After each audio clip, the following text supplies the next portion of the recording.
Acredito que Senhor dos Anéis seja usado tanto como referência para outras obras, devido à sua grandiosidade, seu impacto, o marco que trouxe para o gênero da fantasia. Dito isso, não é exagero falar que a trilogia da Tormenta, de Leonel Caldela, pode ser considerado o Senhor dos Anéis brasileiro. Mas, como diria Jack o Estripador, vamos por partes. Sejam todos bem-vindos à Taberna de Contos. Eu sou Luiz Vitor e essa é a história que lhe silva essa noite.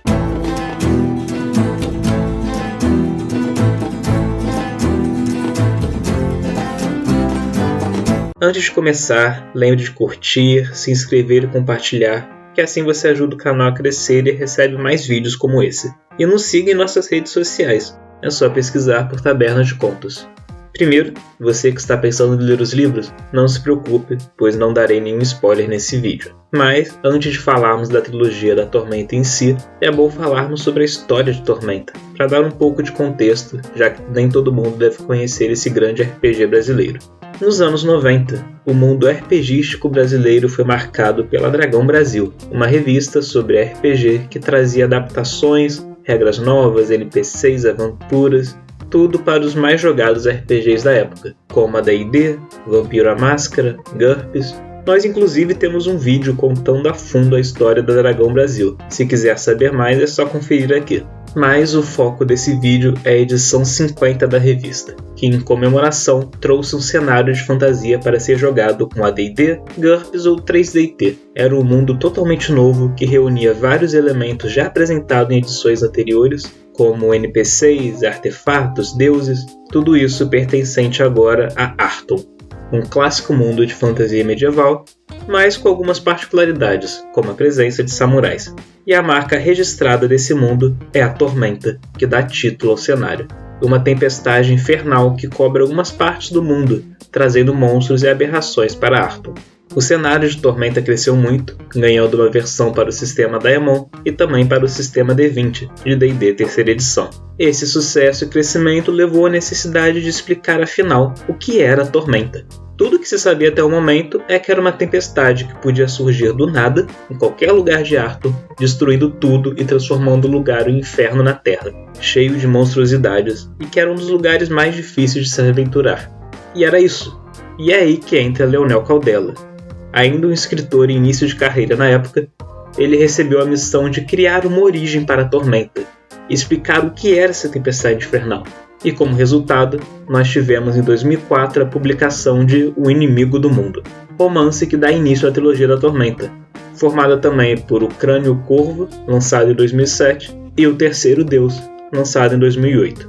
Ei, tá procurando livros de RPG ou materiais de Tormenta?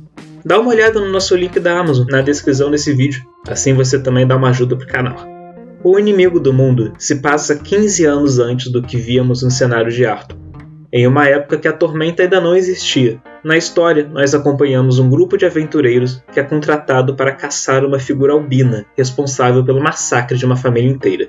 Esse grupo é formado por Valen Alond, seu líder, um guerreiro que porta 2 espadas mágicas, Inferno e Inverno.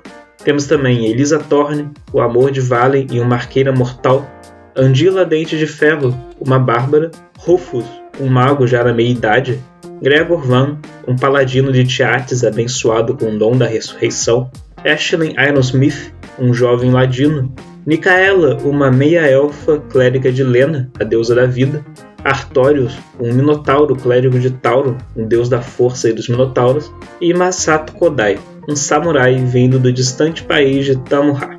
Sim, são muitos personagens, e eu duvido que você tenha guardado o nome de todos eles agora, mas todos são muito bem desenvolvidos ao longo da história. Você consegue entender cada um deles, se apegar a cada um, temer por suas mortes e torcer para que tenha um final feliz, por mais difícil que pareça ser.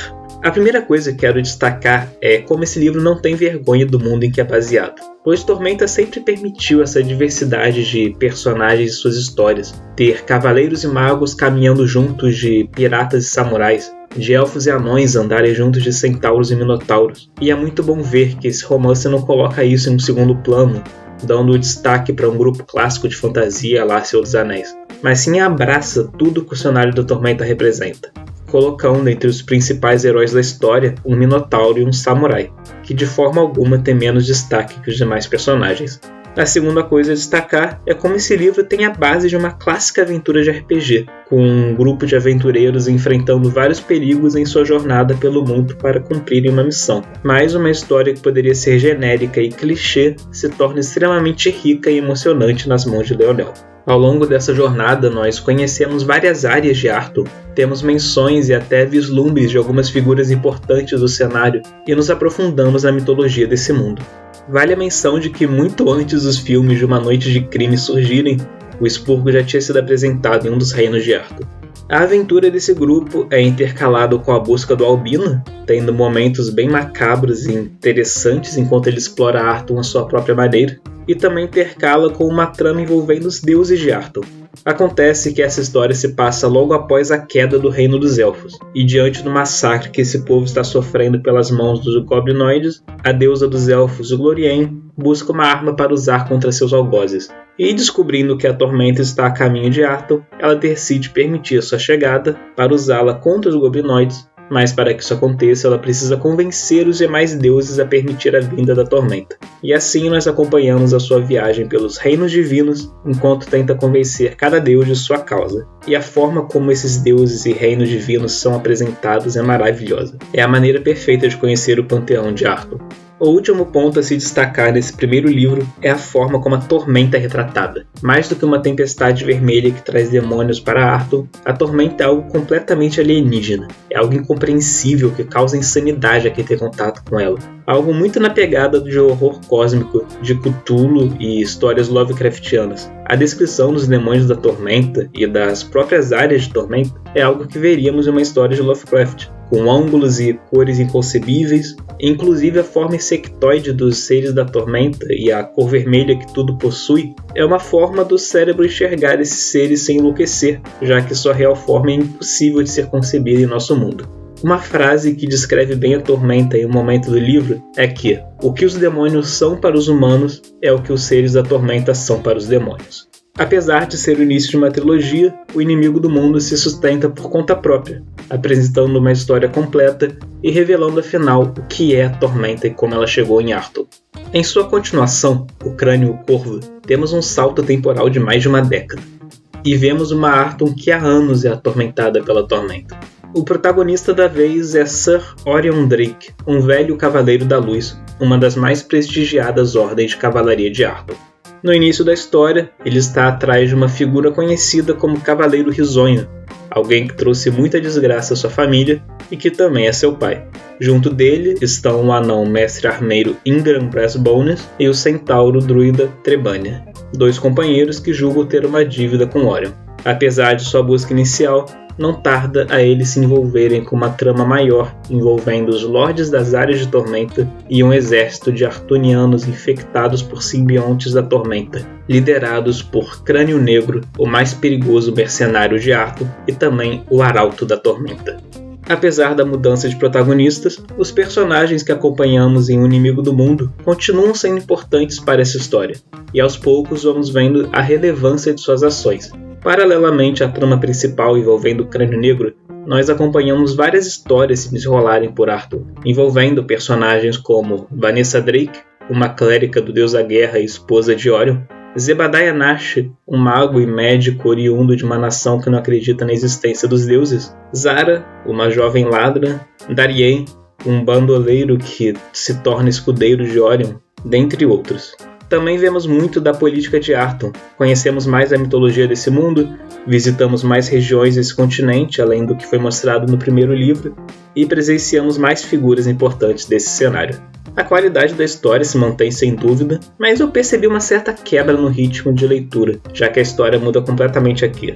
Não só temos o salto de 15 anos e a mudança de protagonistas, como a história deixa de ser uma grande aventura para se focar em intrigas políticas, guerras e pequenas aventuras espalhadas por Arthur. É claro que isso está longe de tornar o livro ruim, tanto que muitos o consideram o melhor da trilogia, mas eu sofri desse estranhamento. Esse acabou sendo o livro da trilogia que mais demorei para terminar de ler. Mas conforme a história avança, ela foi conseguindo me cativar cada vez mais. É muito interessante ver como o mundo mudou nesses 15 anos. Já existem armas de fogo em Arthur, as nações precisam lidar com as áreas de tormenta que surgiram no continente e com a infestação de simbiontes que transformam as pessoas em servos dos seres da tormenta, sem falar nos conflitos internos envolvendo os reinos de Arthur. Um destaque fica para Yuden, uma nação militar que valoriza tanto seus guerreiros que recebeu o apelido de O Exército como uma Nação. No primeiro livro, nós acompanhamos uma passagem breve por Yudeia, e aqui nós vemos o florescer das consequências dessa passagem,